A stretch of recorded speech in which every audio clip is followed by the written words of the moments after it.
Well, good evening. We're continuing on with the commentary on the book of 1 Samuel, and we've reached chapter 29. This is not a very large chapter, but in view of what's happening in the United States right at the moment, I want to draw some parallels between what's written in the scriptures back in the time of Samuel and what's happening in the United States right now. The title of the chapter is Achish. That's King Achish dismisses David back to Ziklag.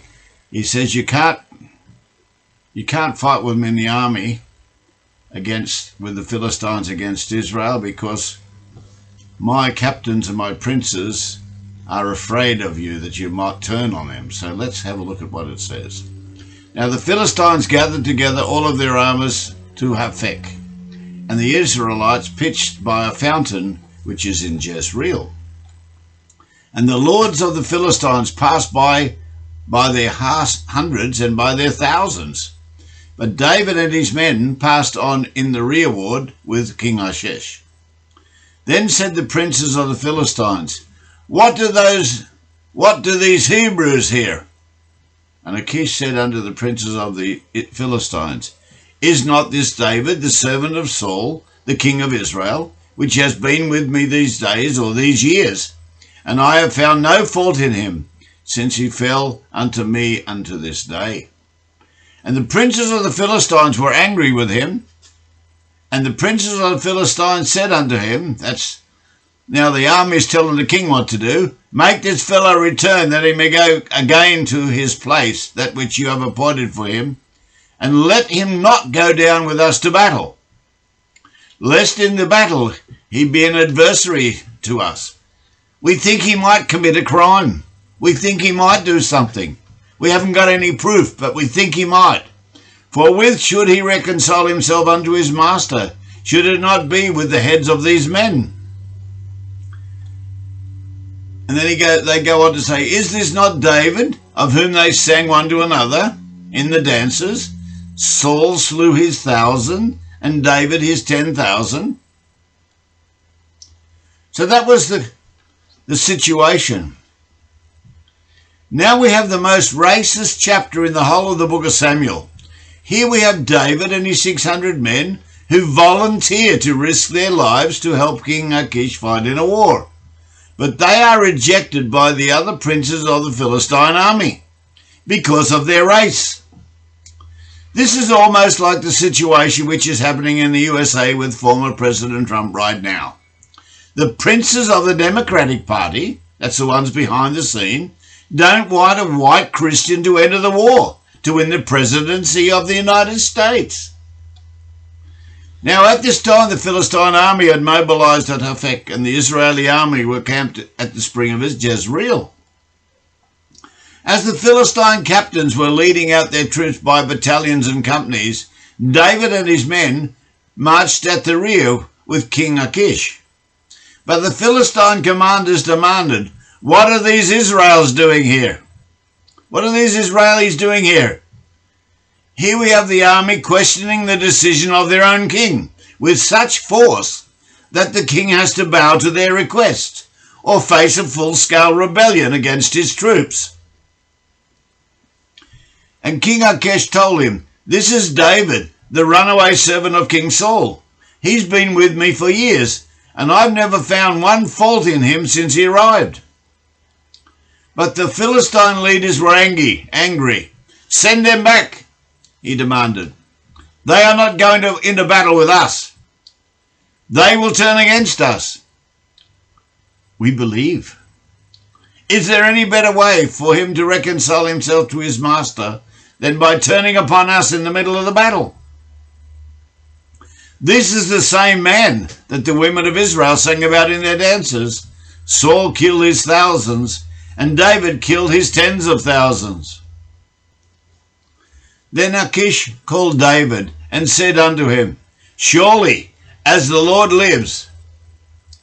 Now here you have a king who doesn't worship the God of Abraham, Isaac, and Jacob, taking and quoting the Lord of Israel. Surely as the Lord lives, you have been upright. in your going out and coming in with me.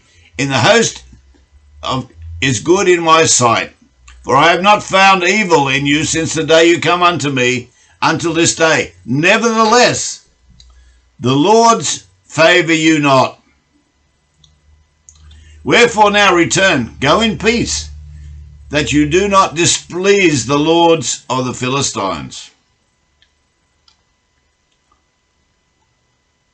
So here is the king of the Philistine army asking David to leave the battle so he can appease his subordinates, his troops and the leaders of his troops.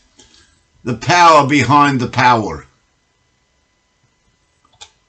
You see the similarities of what's going on in the United States? So here we have a similar situation to what is happening right now in the United States of America. We have a puppet king being forced to do what is on the agenda for the power brokers behind the scenes.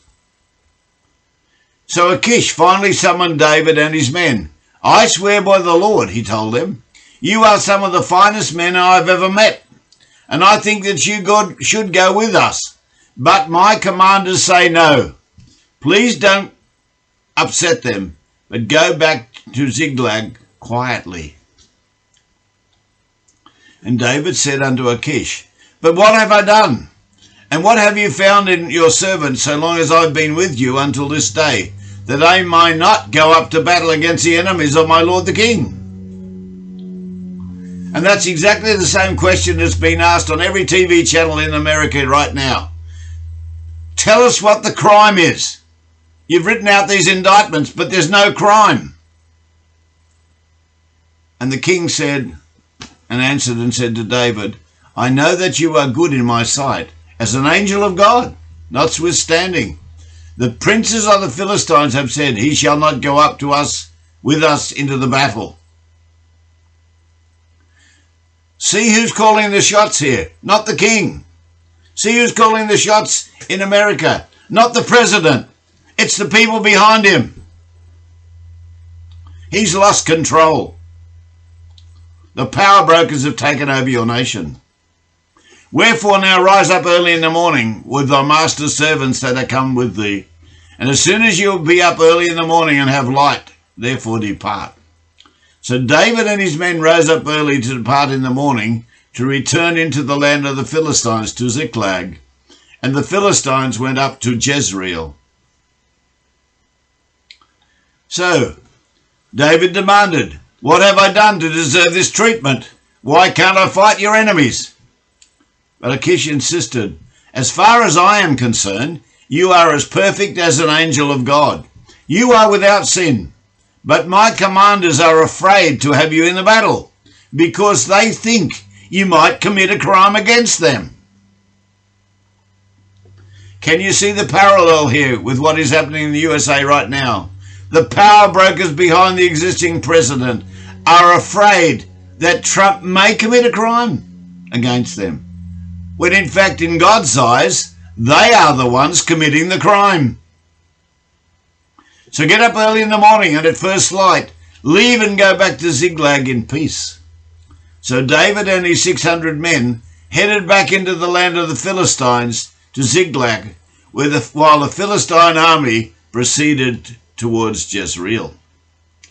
In the scenario described in this chapter, God Almighty, the God of Israel, is moving the chess pieces into place so that the Israeli army will be defeated. King Saul and his sons will be all killed.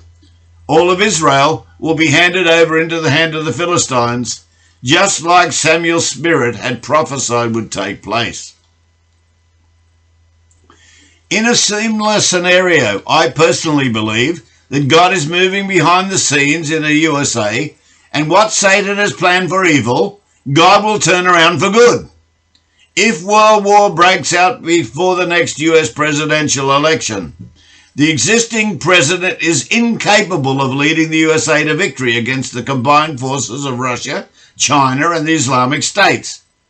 For those people who are interested, read what happens in the book of Revelation when Russia does a surprise attack on Israel, and God Almighty steps in to take control of the battle. I'll leave you to think about that.